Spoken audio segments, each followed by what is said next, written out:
Hey folks, it's been a while. Today's quote comes from Garrison Keillor. There's no romance in television, it's just the Walmart of the mind. Radio is infinitely sexier. So life happens, and one of the things that has recently happened is that I gave a presentation at a graduate symposium at my university, and I thought I would share it with you guys, because I think it's really cool. Share and enjoy! My presentation is More Reassuring Noise in This Quiet World, Radio Drama, the Acousmatic Narrator, and welcome to Night Vale. So this is continuation of work that I did last year as an undergraduate. Last year I undertook a project where, in addition to writing and producing my own short radio drama show, Tech and Divana, I also did analysis of radio as a literary form. Radio is usually analyzed as a cultural phenomenon, as for its communication value, but not usually as a literary form. But there's a lot of unique aspects to it, and I also looked at it in relation to a modern, into a contemporary work. And I'm looking to continue that work, but here's the gist of what I'm working with. So radio is a very strange medium. By its nature, it's incredibly intimate. We only have what we hear, and we're listening to it in real time. Things are basically happening right in front of us, which means that we have a very strangely close relationship to the voices that we hear, especially to single narrators, but even just generally. People kind of talk about, it's kind of this one-sided pen-pal relationship. I've seen it talked about in relation to DJs and to talk show hosts, more subjective voices, excuse me. And it's kind of almost this voyeuristic relationship, but so it's usually with subjective voices, but you can also see it in objective voices. A lot of people, for instance, there was a lot of emotional outpouring, for lack of a better term, when Carl Castle, the NPR newscaster, when he announced his retirement last year. People were talking about, how his voice was the one that assured them that the world was still in one piece. It's like, that's kind of weird. But it's also it can also be used to very interesting literary effect.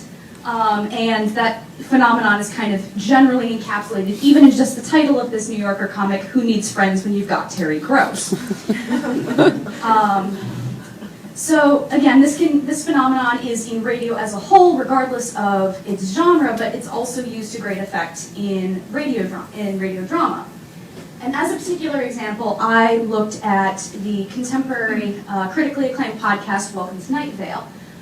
It's a podcast that's in the style of a community news radio broadcast in a small desert town, but this town is kind of strange, for lack of a better term.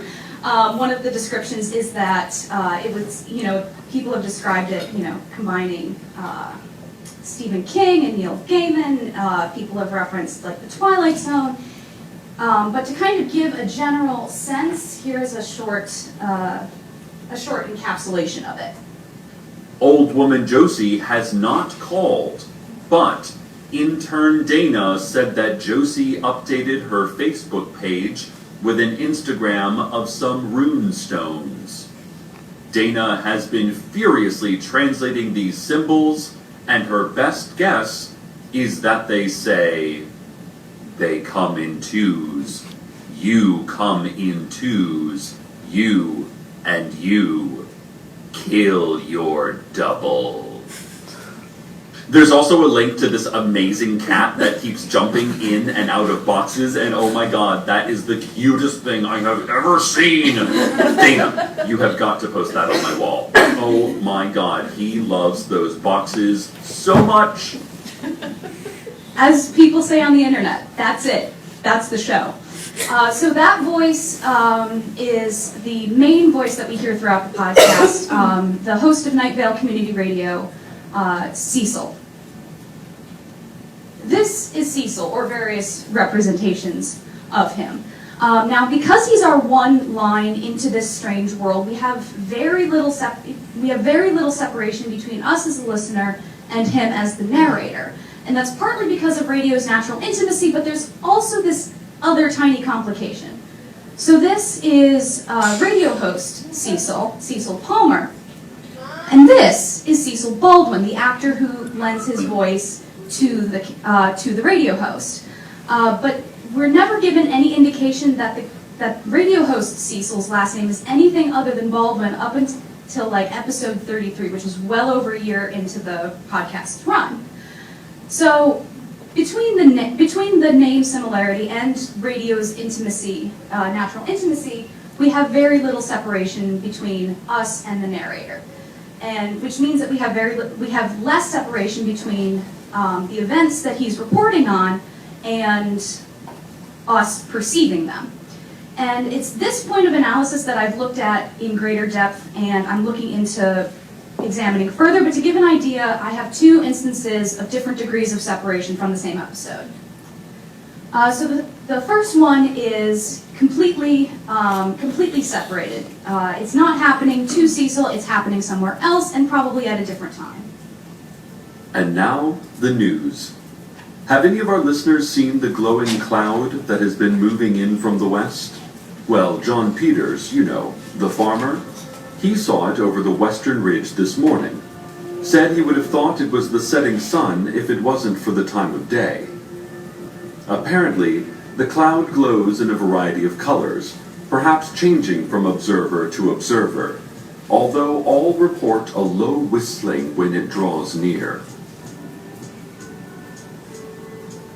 One death has already been attributed to the glow cloud. But listen, it's probably nothing.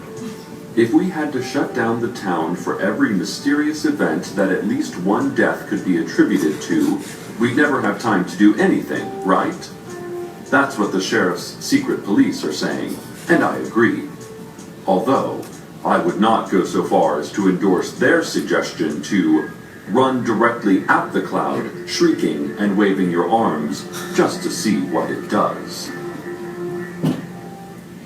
And then later in that same episode, his temporal and objective filters are compromised. The sheriff's secret police have apparently taken to shouting questions at the glow cloud, trying to ascertain what exactly it wants. So far, the glow cloud has not answered. The glow cloud does not need to converse with us. It does not feel as we tiny humans feel. It has no need for thoughts or feelings of love. The glow cloud simply is.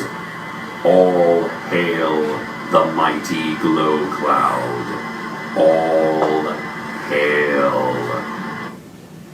And then we're just kind of left alone, narratorless, to flounder in an empty universe for a little while.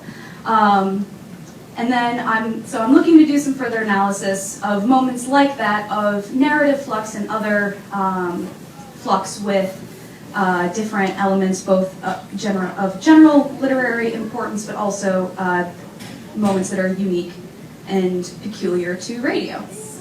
Thank you very much.